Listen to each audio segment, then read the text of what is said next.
Jason Breakdown here with Breakdown Fitness. We're going to go over a little bit today on how to loosen up the ankles, the calves, and your dorsiflexors in the front of your calves, also associated with shin splints. So first we're going to start with the stretch that's going to open up our ankle capsule, so therefore our ankle can move freely and that won't cause all those tissues in our muscles to start to tense up with overpressure.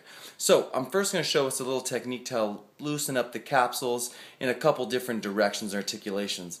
All we need is some sort of post or thing to put our foot up and on. So what we're going to do is, I got my little door frame here.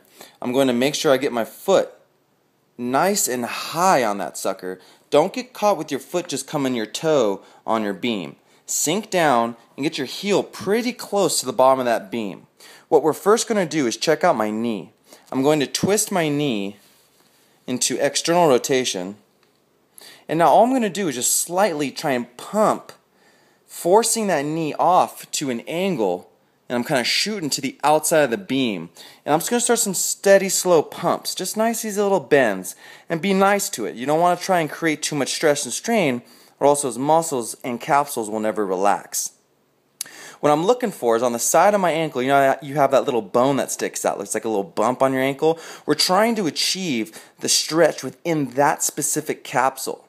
Once we see a little change start to occur and become a little bit looser and freely moving, then we're going to straighten ourselves out, and now we're trying to just come straight ahead right into the toe. We're still keeping the knee a little bit outside of the toe because we need to open up that ankle so we don't cave inwards with that ankle.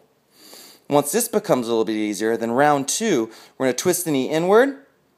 And we always want to do this last because this affects the arch rather than the ankle. So don't get confused with just by sticking to this specific stretch. So on this one, this is going to attack the arch of our foot that we need to loosen up. And we're just going to pump inward. So we're actually creating an angle that's coming on the outside of our beam. So make sure we always start in this fashion so we can loosen up the ankle specifically first, and then we can work on the downstream problems like our arch.